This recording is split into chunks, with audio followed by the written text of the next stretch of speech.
بسم اللہ الرحمن الرحیم۔ ہمارے چینل میں خوش آمدید۔ جیسے ہی رات کے 12 بجے تو پھر سے آئمہ کے کمرے سے چیخنے کی آوازیں آنے لگیں۔ چچی چچا نے جیسے ہی سنا کہ ان کی بیٹی پھر سے مصیبت میں ہے تو وہ دونوں ایک دم اس کے روم کی جانب بھاگے۔ میں بھی ان کے پیچھے بھاگا کیونکہ میں بھی آئمہ کو پریشانی میں نہیں دیکھ سکتا تھا، پر ہمیں اس کے روم کا دروازہ جیسے ہی بند ملا تو ہم لوگ ہر بار کی طرح اس دفعہ بھی بے بس ہو گئے۔ ہم نے کافی کوشش کی کہ اس کے روم کا دروازہ کسی طریقے سے کھل سکے، لیکن وہ تو اندر سے لاک تھا۔ ایک دفعہ تو چچا نے فیصلہ بھی کر لیا کہ اب وہ یہ دروازہ اتار کے رکھ دیں گے، کیونکہ آئمہ جب ہر ہفتے رات کو سونے کے لیے اپنے روم میں جاتی تو آدھی رات کو اس کی یہی چیخوں کی آوازیں سارے گھر میں گونجتی تھیں۔ ہم سب بہت پریشان تھے کہ نہ جانے اس کے ساتھ کیا ہوتا ہے۔ اگلے دن وہ بالکل ٹھیک ہوتی تھی، اس سے کوئی بھی سوال پوچھتا تو وہ کافی حیران پریشان ہو جاتی، کہتی تھی کہ میں تو سکون کی نیند سو رہی تھی، میرے ساتھ تو کچھ بھی نہیں ہوا۔ چچا چچی اس کی یہ بات سن کر کافی پریشان ہو جاتے۔ اگلے ہفتے میرے امتحان تھے تو میں نے جیسے ہی آئمہ کی چیخو پکار سنی تو اپنے کمرے میں ہی بیٹھا رہا۔ میرے اندر ہمت نہیں ہو رہی تھی کہ اس کی درد بھری چیخیں اس کے کمرے کے پاس سے سنوں۔ چچا چچی تو اس کے کمرے کی جانب چلے گئے، لیکن میں اپنے کمرے میں ہی بیٹھا رہا اور اپنی پڑھائی کرتا رہا۔ اس رات آئمہ کی حالت کچھ زیادہ ہی خراب ہو گئی تھی۔ اس کی چیخیں سارے گھر میں گونج رہی تھیں اور تھمنے کا نام ہی نہیں لے رہی تھیں۔ یہی دیکھ کر چچا نے ہمت کی اور وہ دروازہ توڑ دیا، تو آئمہ کو اس حالت میں دیکھ کر چچی نے بھی چیخیں مارنا شروع کر دی۔ میں سمجھ گیا تھا کہ آئمہ کے روم کا دروازہ ٹوٹ چکا ہے، تو فوراً سے اپنے روم سے نکل کر اس کی جانب چلا گیا۔ جیسے ہی میں نے دیکھا تو اس کے کمرے کی کھڑکی کا دروازہ کھلا ہوا تھا۔ آئمہ کے سارے بال اس کے چہرے پر بکھرے ہوئے تھے، اس کے چہرے پر خون کے نشان موجود تھے۔ وہ عجیب سے زخم دیکھ کر تو میں بھی خوفزدہ ہو گیا۔ چچا کافی پریشان ہو گئے، اس سے پوچھنے لگے کہ آئمہ میری بیٹی، بتاؤ کس نے تمہارے ساتھ یہ حرکت کی ہے؟ میں اسے چھوڑوں گا نہیں۔ پر آئمہ تو بس روئے جا رہی تھی، اپنے منہ سے کچھ بول ہی نہیں پا رہی تھی، جبکہ اس کی آنکھوں سے خوف صاف نمایاں تھا۔ وہ کافی سہمی ہوئی تھی۔ تبھی چچی کے سینے سے لگ کر وہ زاروں قطار رونے لگی۔ مجھ سے اس کی یہ حالت دیکھی نہیں جا رہی تھی۔ میرا دل کر رہا تھا کہ میں اس کے پاس چلا جاؤں، اسے حوصلہ دوں، لیکن میں نے اپنے جذبات پر قابو پایا، کیونکہ چچا چچی نہیں جانتے تھے کہ میں آئمہ کے لیے اپنے دل کے کسی کونے میں ایک نرم گوشہ رکھتا ہوں۔ میں نے خود پر قابو پایا اور بس دور سے کھڑے ہو کر آئمہ کو کہنے لگا کہ آئمہ صبر رکھو، تمہارے ساتھ کوئی کچھ بھی نہیں کرے گا، ہم سب لوگ تمہارے ساتھ ہیں، تم بتا دو کہ کس نے تمہارے ساتھ یہ حرکت کی ہے۔ لیکن آئمہ نے میری بھی ایک بات نہ سنی۔ چچا نے اسے آخری دفعہ کہا کہ آئمہ جلدی سے بتا دو، کیونکہ اگر کل پھر تمہارے ساتھ یہی سب ہوا تو تمہاری جان بھی جا سکتی ہے۔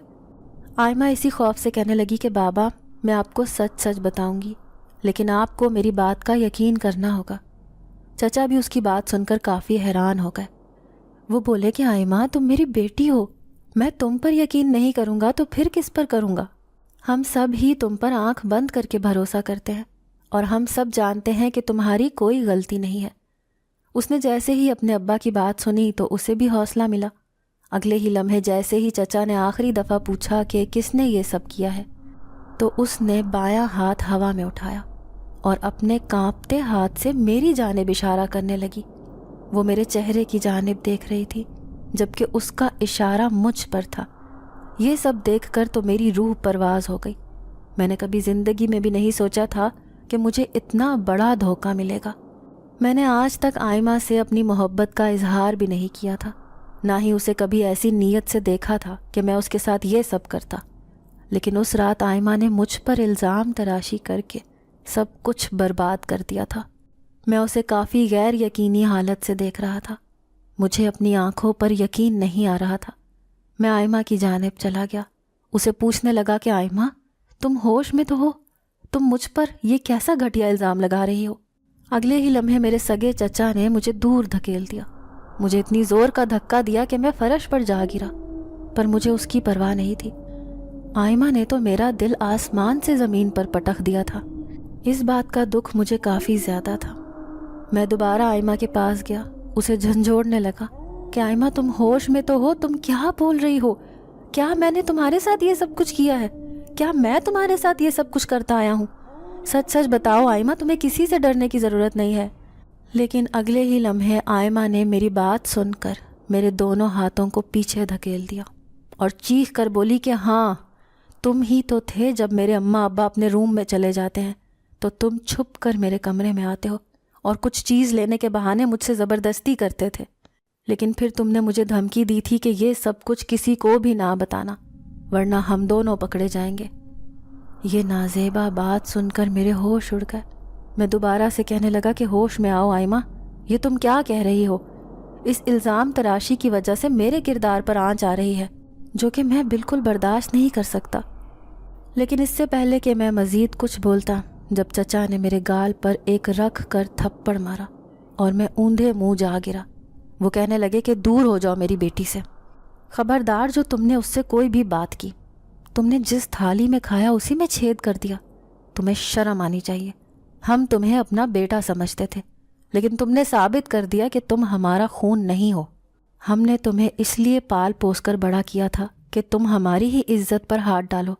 جاؤ میرے گھر سے۔ چچا کی یہ باتیں میرے دل میں تیر کی طرح چبھ رہی تھیں۔ پھر میں نے ایک نظر آئمہ کو دیکھا جس کی آنکھوں میں خوف تھا۔ میں جان نہ سکا کہ وہ یہ جھوٹ کیوں بول رہی ہے، لیکن یہ تو سمجھ ہی گیا تھا کہ ضرور کسی نے اس پر دباؤ ڈالا ہے۔ میں اس سے مزید کوئی بات نہیں کر سکا۔ میں نے ایک نظر مڑ کر اسے دیکھا جس کا وجود خوف سے کانپ رہا تھا اور اپنے کمرے میں چلا گیا۔ میں نے کبھی نہیں سوچا تھا کہ یہ رات میری اس گھر میں آخری رات ہوگی، لیکن یہ سچ ہی تھا۔ میں نے جلدی سے ہی اپنی کتابیں سمیٹیں، 3-4 جوڑے اپنے ساتھ لیے اور اس گھر سے دور نکل گیا۔ آدھی رات ہو چکی تھی، کافی گہرا اندھیرا تھا، پر کوئی ٹریفک ہی نہیں تھی جس سے میں مدد لے پاتا، لیکن میرے پاس کچھ پیسے تو ضرور تھے۔ مجھے دور سے ایک بائک نظر آئی جس پر کوئی سوار تھا۔ میں نے ایک ہاتھ سے اشارہ کر کے اسے بلایا۔ وہ ہمدرد انسان تھا۔ جیسے ہی اس نے میری حالت دیکھی تو فوراً ہی اپنی بائک میری جانب بڑھانے لگا۔ میں نے اس سے مدد مانگی تو وہ بھی تیار ہو گیا۔ آدھے راستے میں پہنچ کر کہنے لگا کہ بھائی، تم نے یہ تو بتایا نہیں کہ تم نے جانا کدھر ہے۔ میں نے اس سے کہا کہ بھائی تم مجھے کسی یتیم خانے میں اتار دو، میری منزل وہی ہے، میری قسمت میں وہی لکھا ہے۔ تو اس نے مجھ سے مزید سوال نہ کیا، بلکہ کچھ ہی دیر بعد اس کی بائک کسی یتیم خانے کے پاس رک گئی۔ میں نے جلدی سے اپنا سامان اتارا، اپنی جیب سے 1000 کا نوٹ اسے تھما دیا۔ میں جانتا تھا کہ 1000 کافی زیادہ ہے، لیکن اس وقت مجھے ہوش ہی نہیں تھی۔ میں نے جلدی سے اسے دیا اور اندر آ گیا۔ اللہ بخش نے مجھے دیکھا تو کافی حیران ہوا، شاید مجھے پہچان گیا تھا۔ تبھی آ کر میرے گلے لگ گیا، مجھے کافی پیار کرنے لگا۔ کہنے لگا کہ ولید، تم نے کتنی دیر کر دی، میں تم سے کہتا تھا کہ تم ضرور آؤ گے، اور ہمارے ماں باپ کے علاوہ ہمارا کوئی اپنا نہیں ہوتا۔ یہ بات سن کر میں بھی آنسو بہانے لگا، جو اندھیرے کی وجہ سے اسے نظر تو نہیں آ رہے تھے۔ وہ مجھے میرے روم میں لے کر گیا۔ میں یہ دیکھ کر حیران رہ گیا کہ میرا روم بالکل ویسا ہی تھا جیسے میں کچھ سال پہلے چھوڑ کر آیا تھا۔ کہنے لگا کہ بیٹا، مجھے معلوم تھا کہ تم جب جاؤ گے تو تم کچھ عرصے بعد ہی واپس آ جاؤ گے، اسی لیے میں نے تمہارا یہ روم کسی کو بھی نہیں دیا۔ میں اس کی جانب دیکھ کر مسکرایا اور اپنے کمرے کے اندر چلا گیا۔ جلدی سے دروازہ بند کیا اور بستر پر گر کر ماضی کی یادوں میں کھو گیا۔ آج سے 22 سال پہلے میں اپنے اماں ابا کے ساتھ کافی ہنسی خوشی زندگی گزار رہا تھا۔ اماں نے میرا نام کافی چاہت سے ولید رکھا تھا۔ ہم لوگ اتنے امیر نہ تھے، لیکن میرا اٹھنا بیٹھنا سب کچھ ہی اپنے چچا کے گھر ہوتا تھا۔ چچا مجھ سے پیار تو نہ کرتے، پر میں اس وقت اتنا سمجھدار نہ تھا۔ اماں مجھے کہتی تھیں کہ بیٹا وہاں نہ جایا کر، پر میں جب بھی چچا کا وہ عالی شان گھر دیکھتا تو میرا دل ہی نہیں کرتا تھا کہ میں وہاں سے باہر نکلوں۔ میں کچھ بڑا ہوا تو چچا کے ہاں ایک بہت پیاری سی گڑیا نے جنم لیا، جس کا نام میں نے خود ہی آئمہ رکھا تھا۔ وہ کافی خوبصورت تھی، میں دن رات اسی کے ساتھ کھیلتا رہتا تھا۔ لیکن اماں مجھے یہی کہتی تھی کہ ولید، تمہیں اپنی پڑھائی پر دھیان دینا چاہیے، کیونکہ تمہارے پاس اپنی ذہنیت کے علاوہ کچھ بھی نہیں ہے۔ اس بات کو میں سمجھ جاتا، اسی لیے جب بھی پیپرز نزدیک ہوتے تو دن رات پڑھائی کرتا، اور میں آئمہ سے ملنے بھی نہیں جاتا تھا، جس کی وجہ سے وہ مجھ سے ناراض بھی ہو جاتی تھی۔ لیکن میں اپنی پڑھائی پر کوئی سمجھوتا نہیں کرتا تھا۔ شاید اسی لیے میں نے پورے ڈویژن میں ٹاپ کیا تھا، اور یہ بات میرے اماں ابا کے لیے کافی فخر کا باعث بنی تھی۔ میں بھی بہت خوش ہو گیا تھا۔ اس وقت سے میں نے عزم کر لیا تھا کہ میں ڈاکٹر ہی بنوں گا۔ اماں مجھے سمجھاتی رہتی کہ ولید، اگر تجھے ڈاکٹر بننا ہے تو پھر سب کچھ چھوڑنا پڑے گا، صرف اپنی پڑھائی پر دھیان دینا ہوگا۔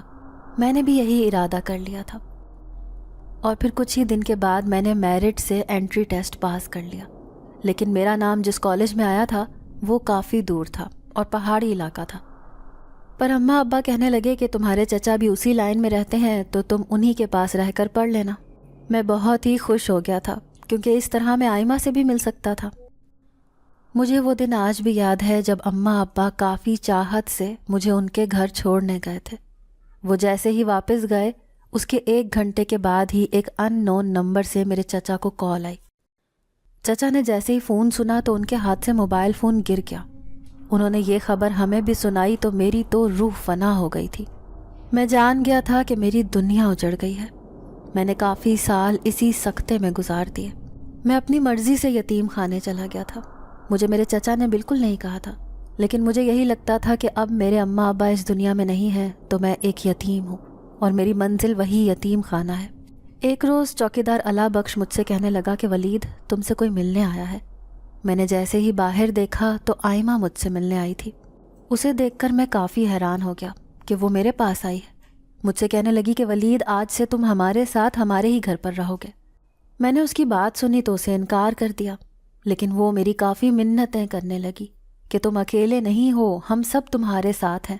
اس نے مجھے جیسے ہی یہ حوصلہ دیا تو میں بھی تیار ہو گیا اور اس کے ساتھ چچا کے گھر چلا گیا۔ اس وقت چوکیدار نے مجھ سے وہ بات کی تھی، لیکن میں نے اس کی بات کو نظر انداز کر دیا تھا اور آئمہ کے ساتھ اس کے گھر پر رہنے لگا تھا۔ پر اس کے اگلے ہی ہفتے جیسے ہی رات ہوئی تو کھانے کی میز پر آئمہ نے عجیب سی چیخ نکالی۔ ہم سب نے جیسے ہی اس سے پوچھا تو کہنے لگی کچھ نہیں، بس سر میں تھوڑا سا درد ہوا ہے۔ میں نے فوراً اسے دوائی دی۔ اس پر اس نے دوائی لینے سے انکار کر دیا کہ یہ درد خود ہی ختم ہو جائے گا۔ اس کے فوراً بعد وہ اپنے کمرے میں چلی گئی۔ یہ بات میرے لیے کافی عجیب تھی۔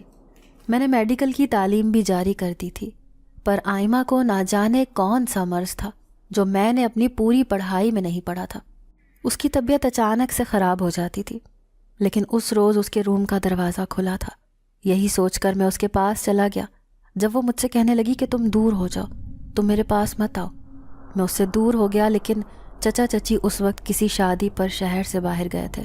اگلے ہی لمحے میں نے آئمہ کے وجود کو دیکھا تو اس کے ہاتھ پاؤں ٹیڑھے ہو رہے تھے۔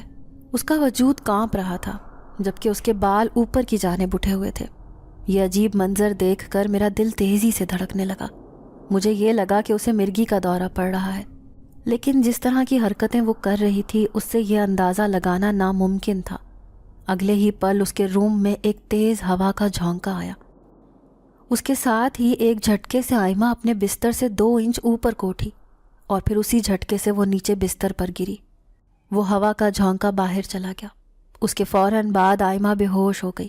میں نے جلدی سے ہی پانی کے چھینٹے مار کر آئمہ کو ہوش دلایا تو وہ جیسے ہی ہوش میں آئی تو مجھے کہنے لگی کہ ولید تم میرے پاس یہاں کیا کر رہے ہو؟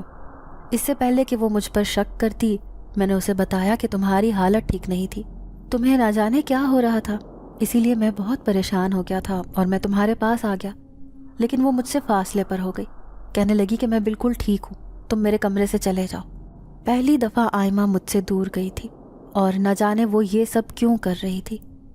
میں بھی کافی حیران ہوا، لیکن اپنے کمرے میں جا کر پڑھائی کرنے لگا۔ اب ہر ہفتے یہی معمول تھا، جب بھی آئمہ اپنے کمرے میں سونے کے لیے جاتی تو اس کی چیخیں پورے گھر میں گونجتی تھیں، جبکہ اس کے کمرے کا دروازہ بھی بند ہوتا تھا۔ لیکن اس رات تو اس نے حد ہی پار کر دی تھی جب اس نے اپنی اس حالت کا ذمہ دار مجھے ٹھہرایا تھا اور سب کو یہی بتایا تھا کہ میں اس سے زیادتی کرتا ہوں۔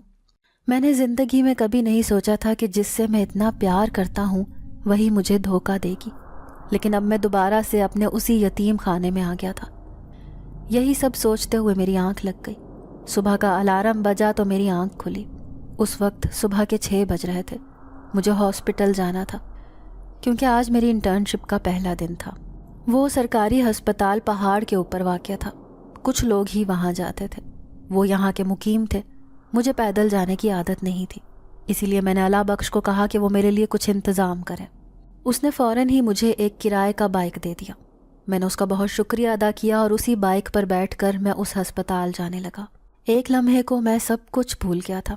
اب بس مجھے یہی علم تھا کہ مجھے اپنے کریئر پر فوکس کرنا ہے۔ میں جیسے ہی ہسپتال پہنچا تو میرے ارد گرد عجیب سی ہوا چلنے لگی۔ میں ایک ہی اسٹوڈنٹ تھا جس کی انٹرنشپ اس ہسپتال میں لگی تھی، ورنہ میرے علاوہ یہاں پر کوئی بھی نہیں تھا۔ شاید میں نے ٹاپ کیا تھا اسی لیے یہ ہسپتال میرے حصے میں آیا تھا، پر یہ ہاسپٹل کافی پراسرار تھا۔ مجھے تو کافی سردی لگ رہی تھی، میں کانپ رہا تھا۔ میں نے اپنا اوور آل پہنا اور اندر چلا گیا، لیکن جیسے ہی اندر گیا تو میں حیران ہو گیا تھا کیونکہ ہسپتال میں کافی اندھیرا تھا۔ میں نے یہاں وہاں نظر دوڑائی تو مجھے کوئی بھی دکھائی نہیں دیا۔ اگلے ہی لمحے ایسے لگا جیسے کسی نے مجھے دھکا دیا ہو۔ میں فوراً ہی فرش پر گر گیا، لیکن میرے آس پاس کوئی بھی موجود نہیں تھا۔ نہ جانے میرے ساتھ کیا ہو رہا تھا۔ میں نے سامنے نظر دوڑائی تو مجھے ایک شخص دکھائی دیا جس کی پیٹھ میری جانب تھی اور وہ فون پر کسی سے بات کر رہا تھا۔ مجھے لگا شاید وہ ہسپتال کا انچارج ہوگا، کیونکہ اس کی وردی ڈاکٹرز والی نہیں تھی اور نہ ہی اس کا اوور آل تھا۔ یہی سوچ کر میں اس کی جانب لپکا اور اس سے پوچھا کہ بات سنیں، کیا آپ اس ہاسپٹل کے انچارج ہیں؟ اس نے اپنا فون اپنی پاکٹ میں رکھا اور جیسے ہی میری طرف دیکھنے کے لیے مڑا تو اس کی پیلی آنکھیں دیکھ کر میرا دل دہل گیا۔ اس کی آنکھیں بالکل پیلے رنگ کی تھیں۔ عام انسان کی آنکھیں بالکل بھی ایسی نہیں ہوتی، اور اس کا قد بھی کچھ لمبا تھا۔ وہ مجھے دیکھ کر سنجیدہ ہو گیا، پھر میری جانب قدم بڑھانے لگا۔ میں بھی خوفزدہ ہو کر 2 قدم پیچھے کو ہو گیا۔ اچانک ہی وہ میرے بالکل سامنے کھڑا ہو گیا اور پھر کافی روب دار آواز میں کہنے لگا کہ ہاں، میں ہی اس ہسپتال کا انچارج ہوں، تم کون ہو؟ میں نے تھوک نگلا اور اس کی بات کا جواب دیا کہ میں انٹرن ہوں، میرا پہلا دن ہے۔ میرا حلق خشک ہو گیا تھا۔ میری بات سن کر وہ کافی مسکرانے لگا، کہنے لگا اچھا، تمہیں اس ہسپتال میں خوب مزہ آئے گا۔ یہ میرے لیے ناقابل یقین سی بات تھی کہ اس نے ایسی بات کہی ہے۔ میں نے اپنے چہرے کے زاویے بگاڑے، اسے بھی معلوم ہو گیا۔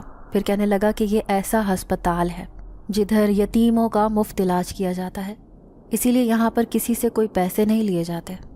پھر میں نے اسے جواب دیا کہ پھر یہ ہسپتال چلتا کیسے ہے؟ تو وہ کہنے لگا کہ یہ سرکاری ہسپتال ہے، حکومت کے پیسوں سے ہی چلتا ہے، اور جب اسے پیسوں کی ضرورت ہو تو یہ فنڈز وغیرہ اکٹھے کرتا ہے۔ اس کی اس بات پر مجھے یقین آ گیا تھا۔ وہ جانے لگا جب میں نے اسے دوبارہ سے روک لیا اور اس سے پوچھنے لگا کہ کیا میرے علاوہ یہاں پر کوئی ڈاکٹر نہیں ہے؟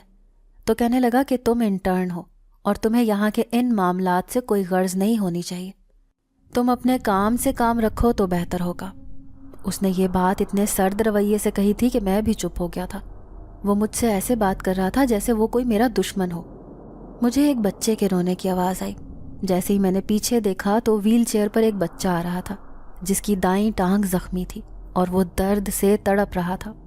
میں اس کے پاس چلا گیا اور اس سے کہنے لگا کہ بچے، آپ کو کیا ہوا ہے؟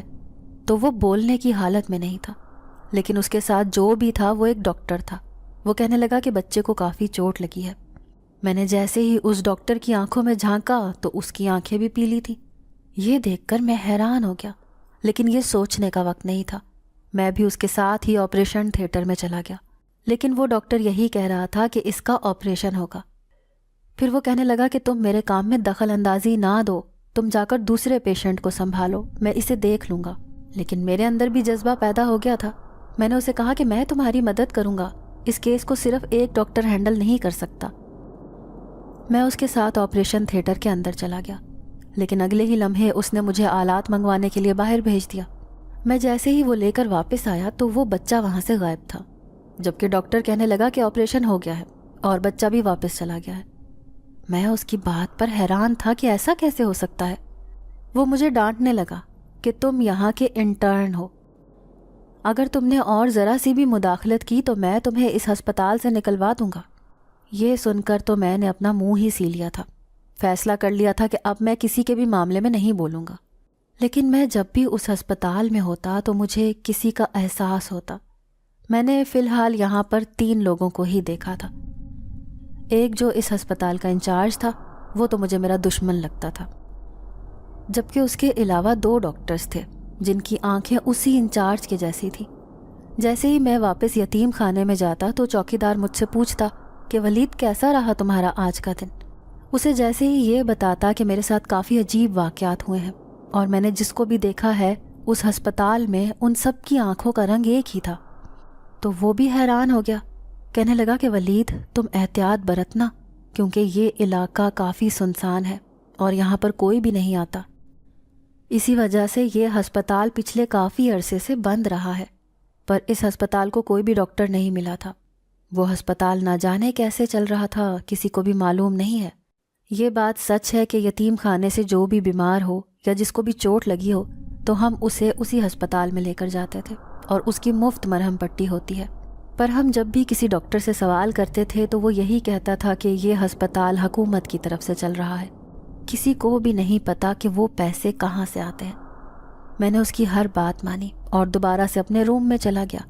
میں یہی سوچنے لگا کہ پھر سے آئمہ سے بات کروں گا اور اس کا سامنا کروں گا کہ اس نے میرے ساتھ ایسا کیوں کیا ہے، لیکن میرا ضمیر مجھے اس بات کی اجازت نہیں دے رہا تھا۔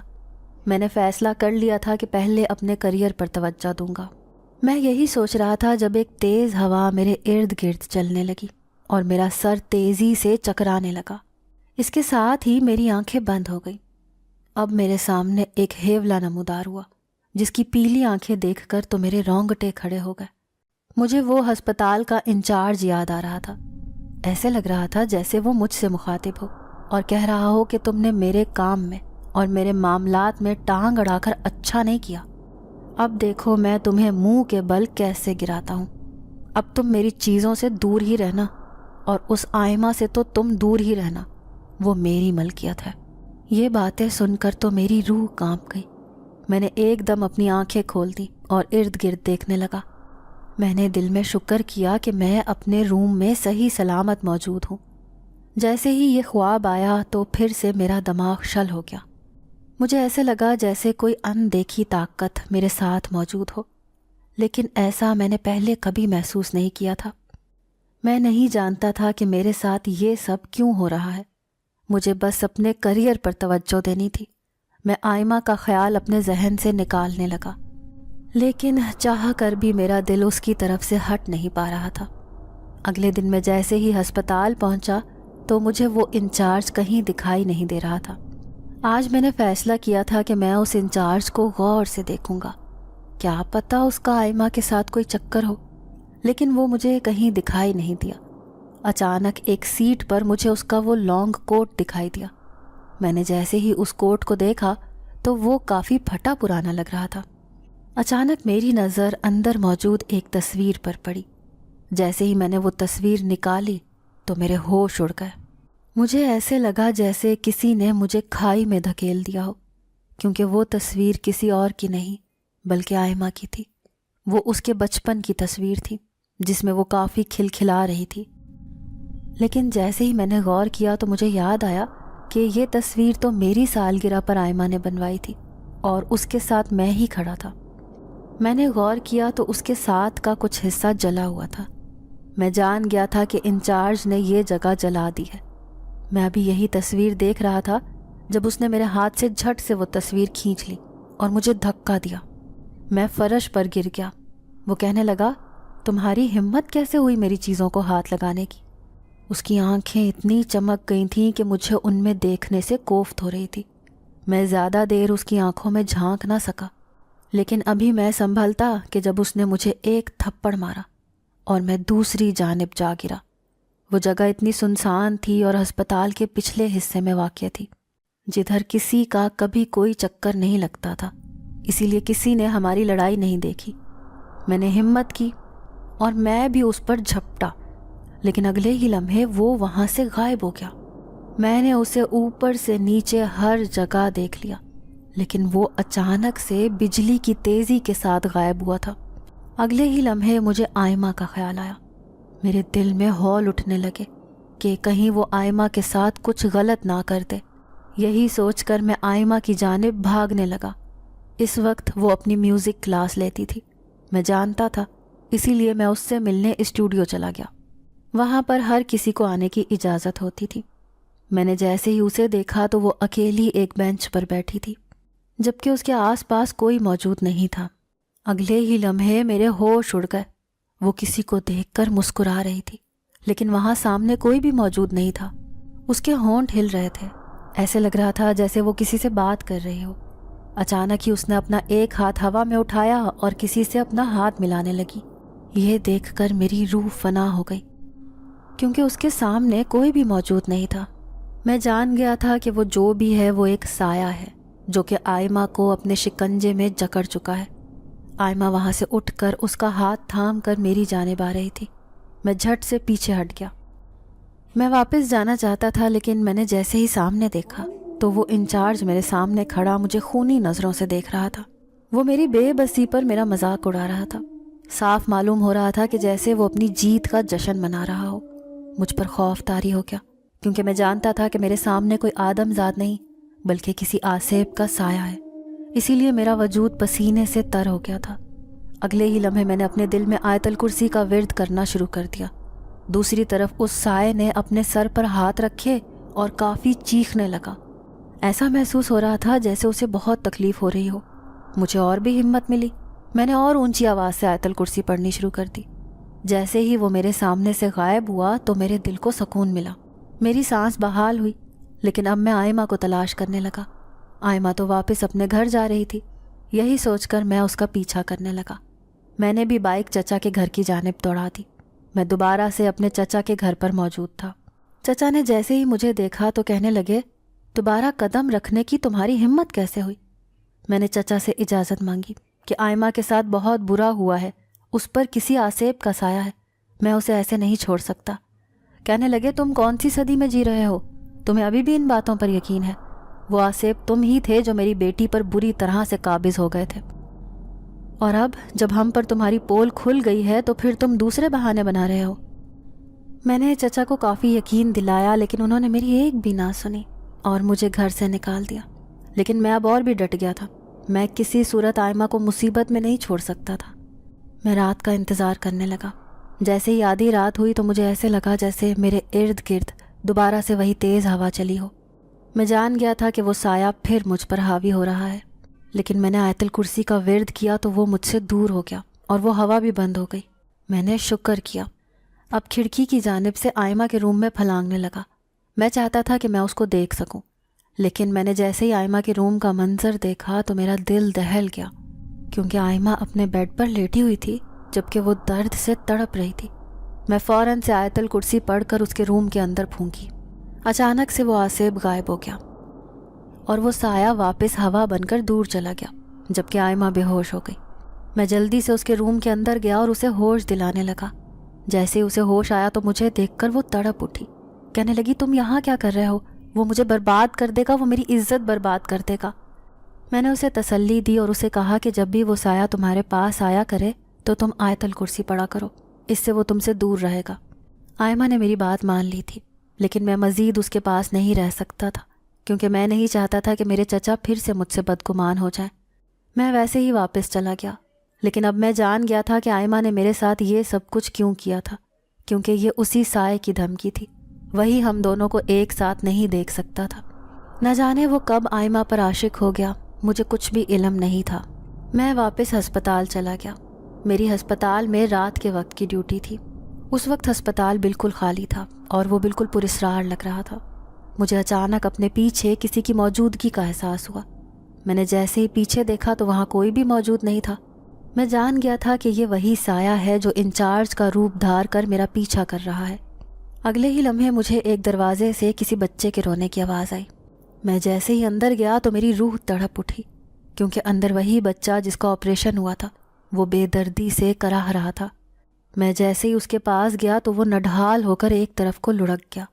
میں جان گیا تھا کہ اس کی جان چلی گئی ہے۔ یہ شیطانی کام کون کر سکتا تھا؟ مجھے اب آسیب پر شک ہو رہا تھا۔ میرے ذہن میں وہی ڈاکٹر آنے لگا جس نے کہا تھا کہ میں نے اس بچے کا آپریشن کر دیا ہے اور اسے واپس بھیج دیا ہے۔ میں اس ڈاکٹر کو تلاش کرنے لگا، لیکن میں جانتا تھا کہ یہ ہسپتال آسیب زدہ ہے اور یہاں پر کوئی بھی نہیں ہے۔ اچانک ہی مجھے کسی کا زوردار قہقہا سنائی دیا۔ میں نے جیسے ہی پیچھے دیکھا تو وہاں 3 ایک ہی طرح کے سائے کھڑے تھے اور وہ میری جانب دیکھ کر مسکرا رہے تھے۔ وہ کافی خون خوار لگ رہے تھے۔ میرا دل پہلے تو تیزی سے دھڑکنے لگا، لیکن میں نے خود پر قابو پایا اور آیت الکرسی کا ورد کرنے لگا۔ وہ سائے واپس غائب ہو گئے، لیکن میں جان گیا تھا کہ یہ ہسپتال آسیب زدہ ہے اور ادھر کا ایک سایہ آئمہ پر بھی عاشق ہو گیا ہے جو اس کی جان نہیں چھوڑ رہا۔ اگلے دن ہی میں نے فیصلہ کر لیا اور چوکیدار کو یہ سارا معاملہ بتایا۔ وہ کہنے لگا کہ ولید تم ایک عامل کے پاس جاؤ اور اسے اس ہسپتال میں لے کر جاؤ، وہ تمہیں ساری سچائی سے باخبر کر دے گا اور پھر تمہیں کچھ کرنے کی بھی ضرورت نہیں پڑے گی، آئمہ بھی بالکل ٹھیک ہو جائے گی۔ میں نے اگلے دن ہی عامل تلاش کیا، وہ پہاڑ کے کسی غار میں رہتا تھا۔ میں جیسے ہی اس کے پاس گیا تو مجھے دیکھ کر وہ میرا ارادہ بھانپ گیا، مجھے اسے کچھ بھی بتانے کی ضرورت نہیں پڑی، وہ میرے ساتھ ہسپتال چلا گیا۔ اس نے چاروں جانب کچھ پڑھ کر پھونکا جو کہ میرے علم میں نہیں تھا، لیکن یہ اس کا ایک عمل تھا جس کے ذریعے وہ آصیب کو اپنے قابو میں کر سکتا تھا۔ پھر کچھ دیر کے بعد اس نے زمین میں سے ایک مٹی اٹھائی اور اپنی مٹھی میں بند کر لی۔ اس نے کچھ پڑھ کر اس مٹی پر پھونکا تھا، مٹی دور اچھل گئی۔ میں اس سے پوچھنے لگا کہ بابا جی کیا آپ مجھے بتا سکتے ہیں کہ اس ہسپتال میں آخر کس کا سایہ ہے؟ تو وہ کہنے لگا کہ بیٹا یہ ہسپتال کافی زیادہ پرانا ہے، یہاں پر کوئی بھی نہیں آتا، اور اسی لیے نہیں آتا کیونکہ اس پر جنات کا سایہ ہے، جبکہ جنات کا سردار دکھاوے کے لیے تو سب یتیم بچوں کا مفت علاج کرتا ہے، لیکن اسے جو بھی بچہ صحت مند نظر آئے تو وہ اسے اپنے پاس چھپا لیتا ہے، کیونکہ اس سے انہیں طاقت ملتی ہے اور ان بچوں کا فائدہ اٹھاتا ہے۔ اس طرح کسی کو بھی بھنک بھی نہیں پڑتی کہ وہ یتیم بچے کہاں چلے جاتے ہیں، سب کو یہی لگتا ہے کہ وہ اپنے گھر واپس چلے جاتے ہیں۔ عامل کی بات سنی تو مجھے آئمہ کا خیال آیا۔ میں کہنے لگا کہ بابا جی میری ایک کزن بھی اس کے سحر میں مبتلا ہے، میں ایسا کیا کروں کہ میری کزن اس سے دور ہو جائے؟ وہ کہنے لگا کہ تم اپنی کزن کو سمجھاؤ، آئمہ کافی اچھی بچی ہے، وہ سلجھی ہوئی ہے، اسے چاہیے کہ وہ 5 وقت کی نماز ادا کرے، اس سے یہ سایہ دور ہو جائے گا اور وہ کسی شیطانی سوچ سے بچ جائے گی۔ یہ آصیب ایک کافی خوبصورت لڑکے کی شکل میں اس کے سامنے جاتے ہیں، جس کی وجہ سے آئمہ اس کی خوبصورتی میں کھو جاتی ہے، اسی لیے اس نے تمہیں بھی دھوکہ دیا ہے۔ میں عامل کی بات پر حیران ہو گیا۔ اس نے مجھے ایک پانی دم کر کے دیا، کہنے لگا کہ تم یہ آئمہ کو پلانا، وہ ضرور ٹھیک ہو جائے گی۔ میں نے وہ پانی کی بوتل اٹھا لی اور اپنے ساتھ دوبارہ سے یتیم خانے لے کر چلا گیا، لیکن میں آئمہ تک کیسے جاتا؟ میرے چچا تو مجھے اب گھر پر بھی نہیں آنے دیتے تھے۔ یہی سوچ کر میں نے عامل کو اپنے ساتھ لیا اور چچا کی جانب چلا گیا۔ چچا نے جیسے ہی مجھے اس عامل کے ساتھ دیکھا تو کہنے لگے کہ ہمیں جنات پر بالکل بھی یقین نہیں ہے، تم اس بابے کو باہر لے جاؤ۔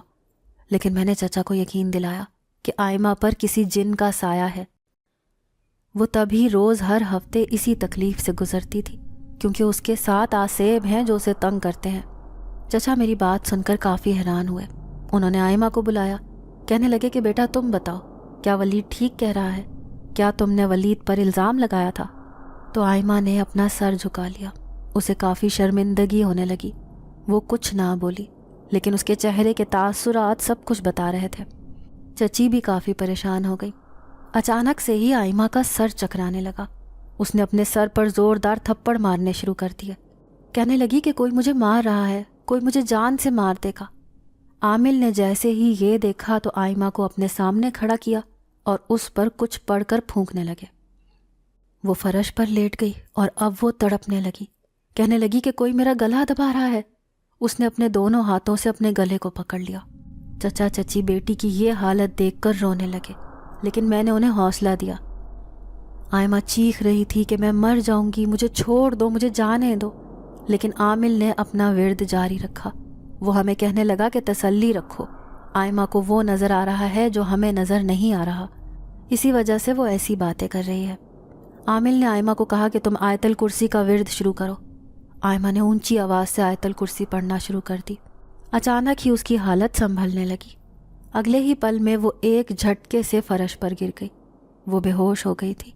چچا چچی نے آئمہ کو اپنے ساتھ لگا لیا، جبکہ اب میں عامل سے پوچھنے لگا کہ آخر ایسا کیا ہوا ہے کہ اس کی ایسی حالت ہے۔ عامل کہنے لگا کہ آئمہ جب چھوٹی سی تھی تو شاید طبیعت خراب ہو گئی تھی۔ میرے چچا نے جیسے ہی عامل کی بات سنی تو ساکت ہو گئے، کیونکہ یہ سچ تھا۔ میں خود بھی جانتا تھا کہ جب آئمہ 7 سال کی تھی تو اچانک سے اس کی طبیعت کافی خراب ہوئی تھی۔ آس پاس کوئی ہسپتال نہیں تھا تو چچا اسے اسی پہاڑی والے ہسپتال پر لے گئے تھے۔ چچا کہنے لگے کہ میں تو اسے اس پہاڑ کے اوپر والے ہسپتال میں لے کر گیا تھا۔ ان کی بات سنی تو عامل مجھے کہنے لگا کہ یہ وہی ہسپتال ہے جدھر تم جاتے ہو اور جو آصیب زدہ ہے۔ چچا نے جیسے ہی یہ بات سنی تو وہ ہکا بکا ہو گئے، کہنے لگے کہ میں نے یہ کیا غلطی کر دی، میری ایک غلطی کی وجہ سے میری بیٹی کو کتنی تکلیف سہنی پڑی۔ عامل مجھے کہنے لگے کہ جیسے ہی تمہارے چچا اس ہسپتال گئے تو وہاں وہی جن زیادہ بیٹھا ہوا تھا۔ جیسے ہی اس نے آئمہ کو دیکھا تو پہلی نظر میں اس کا دیوانہ ہو گیا۔ وہ اس وقت سے ہی آئمہ پر حاوی ہو گیا تھا، لیکن وہ اسے کوئی تکلیف نہیں دیتا تھا کیونکہ اس وقت وہ تمہیں نہیں جانتا تھا۔ لیکن جیسے ہی تم نے اپنی نزدیکی آئمہ کے ساتھ بڑھائی تو یہ بات اسے چبھنے لگی اور اس نے آئمہ کو تکلیف پہنچانی شروع کر دی۔ وہ ایک شیطانی قبیلے سے تعلق رکھتا ہے، اسی لیے اس نے آئمہ کو خوبصورت لڑکے کے روپ میں اپنی جانب راغب کرنا شروع کر دیا۔ عامل نے ابھی اتنا ہی کہا تھا جب آئمہ کو ہوش آ گیا۔ آئمہ اٹھ کر بیٹھ گئی اور پوچھنے لگی کہ میرے ساتھ کیا ہوا ہے؟ ہم سب حیران ہو گئے کہ اسے کچھ بھی یاد نہیں۔ عامل کہنے لگا کہ ایسا ہی ہوتا ہے، انسان جب ہوش میں آتا ہے تو اس کو کچھ بھی یاد نہیں رہتا کہ اس کے ساتھ کیا ہوا تھا۔ چچا نے عامل کو چپ کروا دیا، کہنے لگے کہ باقی ساری حقیقت ہم آئمہ سے ہی پوچھیں گے۔ وہ پیار سے اپنی بیٹی سے پوچھنے لگے کہ سچ بتاؤ، تمہاری زندگی میں کوئی لڑکا تھا جس سے تم پیار کرتی تھی؟ تو آئمہ پہلے تو چپ رہی، لیکن پھر اس نے اپنا سر ہاں میں ہلا دیا۔ کہنے لگی کہ ہاں، میں کالج میں تھی جب مجھے کالج کے باہر ایک خوبصورت لڑکا دکھائی دیا، لیکن میں نہیں جانتی تھی کہ میں کب اس کی دیوانی ہو گئی۔ میں ہر روز اسے دیکھنے لگی، نہ جانے اس کے اندر کون سی کشش تھی جو میں اس کی جانب کھینچی چلی جاتی تھی اور خود کو قابو میں نہ رکھ پاتی۔ ایک روز جیسے ہی ولید کی سالگرہ تھی تو فنکشن میں مجھے وہی لڑکا دکھائی دیا جو مجھے کافی غصے سے دیکھ رہا تھا۔ اچانک ہی وہ میری جانب بڑھا اور اس نے مجھے دھمکی دی کہ اگر میں ولید کے پاس بھی گئی تو وہ مجھے جان سے مار ڈالے گا۔ میں اس بات پر ڈر گئی تھی۔ اسی دن سے میں ولید سے دور ہونے لگی تھی۔ جب بھی ولید میرے پاس آتا تو وہ لڑکا مجھے کافی تکلیف دیتا تھا، نہ جانے وہ کون تھا، لیکن ایک روز وہ میرے کمرے میں موجود تھا۔ میں اسے دیکھ کر کافی ڈر گئی تھی، لیکن اس نے مجھے دھمکی دی کہ اگر یہ سچائی کسی کو بھی میں نے بتائی تو وہ مجھے نقصان پہنچائے گا۔ میں اسی خوف سے چپ رہتی تھی اور وہ سب کچھ برداشت کرنے لگی جو وہ میرے ساتھ کرتا تھا۔ آئمہ زارو قطار رونے لگی۔ چچا چچی کی بھی بری حالت تھی۔ عامل نے آئمہ کو ہدایت دی تھی کہ تمہیں 5 وقت کی نماز پڑھنی چاہیے تاکہ جو بھی آسیب ہے وہ تم سے دور ہو جائے۔ میں نے تو اپنی طرف سے ہر کام کر دیا ہے، لیکن انسان کو خود سے بھی ہر چیز کی احتیاط برتنی چاہیے۔ آئمہ نے بھی اس کی بات مان لی تھی۔ عامل واپس چلا گیا تھا۔ چچا چچی میرے پاس آئے، انہوں نے میرے سامنے ہاتھ جوڑے، کہنے لگے کہ بیٹا معاف کر دو، ہمیں معلوم ہوتا کہ ہماری بیٹی کے ساتھ یہ سب ہو رہا ہے تو تم پر کبھی بھی الزام تراشی نہ کرتے۔ اگلے ہی پل میں نے ان کے ہاتھ پیچھے کیے، ان سے بولا کہ چچا آپ ایسا بالکل نہ کریں، آپ کو نہیں معلوم تھا کہ آئمہ کس اذیت سے گزر رہی ہے، وہ تو شکر ہے کہ مجھے وقت پر پتہ لگ گیا تھا۔ میں پھر سے ان کے ساتھ ان کے گھر پر رہنے لگا اور میں نے یتیم خانے کو الوداع کہہ دیا تھا، لیکن مجھے چوکیدار کی جب بھی یاد آتی تھی تو میں اس سے ملنے چلا جاتا تھا۔ میں نے اس ہسپتال میں جانا بھی چھوڑ دیا تھا، جبکہ اب وہ ہسپتال بالکل سیل ہو گیا تھا تاکہ کوئی بھی وہاں نہ جا سکے۔ کچھ عرصے بعد ہی میری آئمہ کے ساتھ منگنی ہو گئی۔ میں بہت خوش تھا، آئمہ بھی کافی خوش تھی، لیکن وہ اسی خوف میں رہتی تھی کہ کہیں وہ سایہ اس پر پھر سے حاوی نہ ہو جائے۔ پر میں اسے تسلی دیتا تھا کہ تم بس اللہ پر بھروسہ رکھو تو تمہارے ساتھ ایسا پھر کبھی نہیں ہوگا۔ پر قسمت کو کچھ اور ہی منظور تھا۔ جیسے ہی میری شادی والی رات آئی تو مجھے معلوم ہوا کہ ایک پیشنٹ کافی نازک حالت میں ہے۔ میں جیسے ہی ہسپتال سے واپس گھر آیا تو یہ دیکھ کر حیران ہو گیا کہ میری جگہ کوئی اور دلہا بن کر آئمہ کے ساتھ بیٹھا تھا۔ اس کی صورت بالکل میرے جیسی تھی۔ اس نے جیسے ہی میری جانب دیکھا تو اس کی آنکھیں پھر سے وہی پیلے رنگ کی ہو گئیں۔ میرا تو دل بند ہونے لگا۔ اچانک ہی وہاں کی بجلی چلی گئی اور اگلے ہی لمحے وہ لڑکا وہاں سے غائب ہو گیا۔ لوگ مجھے مبارکباد دے رہے تھے کہ مبارک ہو تمہارا نکاح آئمہ سے ہو گیا ہے، لیکن یہ تو میں ہی جانتا تھا کہ سچائی کیا تھی۔ اس رات میں آئمہ سے یہ کہہ کر اس سے دور رہا کہ مجھے ہسپتال میں ایک کیس کرنے جانا ہے۔ آئمہ بھی مجھے سمجھ چکی تھی، لیکن مجھے یہی خوف تھا کہ وہ آسیب آئمہ کا پیچھا نہیں چھوڑ رہا۔ میرے ذہن میں یہی سوال گردش کرتے تھے کہ نہ جانے آئمہ کا نکاح کس سے ہوا ہے۔ اگر وہ آسیب تھا تو اس کا مطلب یہی تھا کہ اس آسیب نے آئمہ کو ابھی بھی نہیں چھوڑا۔ تو دوستو، آپ کو کیا لگتا ہے آئمہ کا نکاح اس سائے سے ہو گیا تھا؟ ناظرین، اگر آپ کو آج کی یہ کہانی اچھی لگی ہو تو ویڈیو کو لائک ضرور کریں۔ اگر آپ کو ایسی دہشت ناک دل کو جکڑ دینے والی کہانیاں پسند ہیں تو ایسی ایک کہانی روزانہ سننے کے لیے ہمارے چینل کو سبسکرائب کریں۔ اجازت چاہتے ہیں، اللہ حافظ۔